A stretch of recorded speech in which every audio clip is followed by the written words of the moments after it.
projet structurel yi di mën a matale tey boo jëlee cette centrale de Gandon paay bi boo deful nang fii ak 2027 gën caa gudd 2028 war na mën a pare mu am effet bu am solo bu mu war a am comme ni ma ko waxee ci bërëbu liggéeyukaay ak ci ñi nga xam ne ñooy les ménages en attendant ñu yegg si foofu nag état mi ngi jàpp ci mbir mi parce que tey bu état dugal woon yenn niveau de subvention yi di nga gis ni mbir mi dana gën a jéggi dayoo naam subvention yi danañ ko xoolaat mais boo xoolee ci xoolaat bi sax nee na ñi nga xam ne ñoo gën a néew dala ñoom duñu dindi li nga xam ne mooy ndimbal bi état bi doon def ci ñoom dañuy xool ñi nga xam ne xëy na am nañ doole ci wàllum koom soxlawuñu yenn subvention yi ñu xool loolu nag lañ koy arrêté jël loolu nag gën ko jox ñi nga xam ne ñoo ko gën a soxla ngir gën a mën a wàññi njëgu électricité bi parce que koo yombalal mbirum courant rek loolu nga xam ne daf koy épargner da koy dugal ci njàngu doomam wala dugal ko ci yeneen dépenses yoo xam ne kër gi moom la soxla. am na mbir bu ñu fàtte tamit dem ci wàllu santé bi am na ci wàll ci plan de redressement bi par exemple. waaw ci santé bi am na ci wàll tey boo xoolee li ñuy wooyee les hôpitaux de niveau 4 niveau 3. am nañ ce projet là département boo dem ci Sénégal région boo dem ci Sénégal mu am ay hôpitaux mu am ay centres de santé yoo xam ne dina nekk des centres de santé ak hôpitaux yoo xam ne dina correspondre ak li Sénégalais soxla ci wàllum wér-gu-yaram waaye bokk na ci biir santé transformation bi ma doon wax sànq yenn procédures yi également ci santé naka lañ koy digitaliser te yenn information patient bi au lieu ngay jugee Guédiawaye dem ba hôpital Dantec di ran ñu ne la 10 heures la mbiri di jeex ak yooyu boo jaaree ci xarale yu bees yi rek am na un certain nombre d'informations wala yenn rendez-vous médicaux yoo xam ne mën nga ko jël tey loolu commencé nañ ko ci wàllum new deal technologique bi ci wàllum santé ba nga xam ni patients yi mën nañ bañ a déplacé wu ci yenn yi ba nga xam ni bu ñu jugee rek ba dem ci l'hôpital bi ngir faju la waaye lépp li nga xam ni moo jiitu faju bi ci wàllum information yooyu mën nañ ko dugal à partir de l'internet santé bi nekk secteur prioritaire parce que bu ñu nee capital humain éducation la formation professionnelle enseignement supérieur waaye wérgu yaram également daf ci bokk sénégalais bu wérul mënul nekk sénégalais bi nga xam ne moom lañ soxla ngir mu tabax réew mi. DC ci wàllu koom xam nga dafa am ñaari secteurs yoo xam ne ay secteurs yu bees la dafa gën a jamono sax buñ ko waxee waaye xaw naa yàgg pétrole bi wax nañ ko ak gaz bi waaye li nga xam ne moom moo di xarala yu bees yi wax nañ ko léegi nii dafa am lu muy dugal ci koom-koom new deal technologique lancé nañ ko fan yu yàggul ak njiitu réew mi tey xarala yu bees yooyu le lan la mën a indi lu am solo ci rek jubbanti gi ñuy jubbanti koom-koom gi parce que bu ñu xoolee nag moom moo yor adduna bi. lépp lu jëm si par exemple économie numérique. xam nga ne fi mu nekk nii lépp tout est numérique. waaw sa xaalis sax léegi mi ngi si téléphone bi. léegi numérique boobule lan la mën a jur ci koom-koom bi. Cheikh Bamba ni nga ko waxee noonu la tey numérique dafa nekk lu am solo wax nga ko sànq boo jëlee bërëbu liggéeyukaay yi gën a mag ci àdduna bi yii ci njëkk ay bërëbu liggéeyukaay la yoo xam ne ci numérique lañu sosoo Google Apple Facebook Amazon ak Microsoft les GAFAM c'est des entreprises du numérique boo demee ci réew bu mel ni Chine nga xam ne ci ñi ëpp doole ci àdduna bi lañ bokk léegi ci wàllum koom numérique bi représenté na boo xoolee ci wàllum PIB li ñuy créé ci richesse ci réew mi téeméer boo jël ñeent fukk 40% Sénégal numérique bi représenté na daanaka téeméer boo jël juróom-ñeent 9% du PIB donc numérique wax nañ ko sànq boo ko xoolee ci wàllum secteur santé ci wàllum administration et cetera gis nga ni nekk na un accélérateur de procédure loo xam ne tey doon na la jël bés wala ñaari bés ci dépôt dossier ci sa machine rek nga mën ko def ci daanaka ay simili loolu nekk na accélérateur également de procédure numérique mën na xeex corruption parce que foo xam ne xëy na da nga doon jokkalante ak nit war ko mën a jox alal ngir sa dossier gën a gaaw bu dee da nga koy déposer ci internet bi rek relation boobu kase nañ ko waaye numérique également dafa nekk un secteur boo xam ne en lui-même dafa nekk secteur boo xam ne day créer koom tey moo tax état imposé depuis quelques semaines maintenant la taxe sur le numérique mooy bërëbu liggéeykaay yi nga xam ne ci numérique lañ nekk di def alal bu am solo état doonu ci woon teg bët tey dañu war a contribuer ci li nga xam ne mooy l'effort de développement national nga gis ni kon au-delà d'accélérer les procédures au-delà de xeex la corruption dafa nekk un secteur en lui-même bi nga xam ne dana créer ay entreprises donc dana dugal fiscalité ci wàllu état te loolu dañ ko war a gën a jëmale kanam. lu jëm ci wàllu partenariat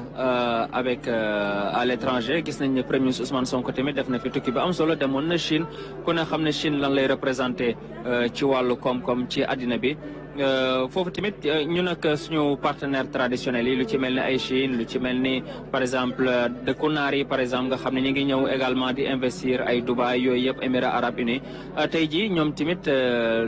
investisseurs yooyu la lan lañ mën a kii waaw dafa mel ni premier Ousmane Sonko mu ngi nii di waaw mu ngoog premier Ousmane Sonko voilà nous assistons à l'arrivée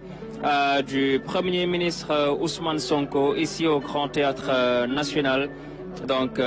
qui va faire son entrée ici dans la salle dans quelques instants, qui précède donc le président de la République avant qu'il ne soit installé ici à la tribune officielle.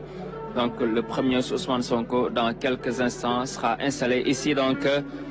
dans la grande salle, dans l'auditorium, l'amphithéâtre du Grand Théâtre National Doudou Ndiaye Coumba Rose, donc avec l'arrivée du premier ministre Ousmane Sonko. kon waaw sànq ñu ko doon wax rek xarala yu bees yi. Voilà donc voilà l'arrivée du Premier ministre Ousmane Sonko sous les ovations du public. Donc le public qui accueille le Premier ministre Ousmane Sonko, chef du gouvernement, qui salue le ministre Cheikh Diba, ministre des Finances, le ministre d'État auprès du président de la République Moubarak Lo, et ensuite le ministre de l'économie, des Finances et du Plan. Voilà le Premier ministre Ousmane Sonko, ovationné par le public du Grand Théâtre National. Ousmane Sonko, chef du gouvernement, qui aura l'insigne honneur de présenter le plan de redressement national ici au Grand Théâtre National. Donc, Excellence, Monsieur Bassirou Diomaye Diakhar Faye. Allons accueillir le président. Voilà. Donc, je libère mon invité. Nous allons accueillir le président de la République, son Excellence, Monsieur Bassirou Diomaye Faye. Voilà, accueilli par le public du Grand Théâtre, le chef de l'État, son Excellence, Monsieur Bassirou Diomaye Diakhar Faye. Voilà, qu'on va voir. Voilà, vous le voyez sur les images à la télévision nationale. Donc, l'arrivée du président de la République, son Excellence, Monsieur Bassirou Diomaye Faye, qui préside ce matin le lancement du plan de redressement national, donc économique et social, présenté par le Premier ministre Ousmane Sonko. Vous savez, dès son accession à la magistrature suprême, le chef de l'État a fait donc de son cheval de bataille le redressement de l'économie nationale. Dans un premier temps, donc, vous savez qu'il y a eu notamment un travail colossal sur les comptes publics, sur les comptes financiers qui ont été faits par le chef du gouvernement. À la suite de cela, le président de la République, son Excellence, Monsieur Bassirou Diomaye Faye, a engagé le gouvernement du Premier ministre Ousmane Sonko de véritablement dresser l'agenda national de transformation Sénégal 2050 avec des réformes prioritaires clés qui vont soutenir les différentes politiques économiques du Sénégal sous son air, sous son magistère. Voilà l'arrivée du président de la République, son Excellence, Monsieur Bassirou Diomaye Faye, ici au Grand Théâtre National, accueilli par le public chaleureux. Place à l'hymne national.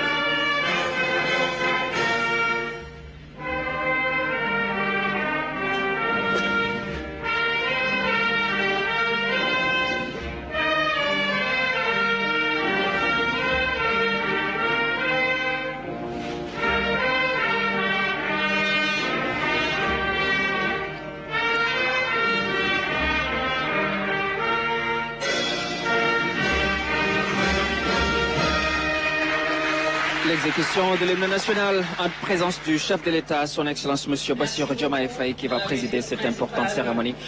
Nous allons laisser maintenant la place à Aram Dao, qui est donc la maîtresse de cérémonie.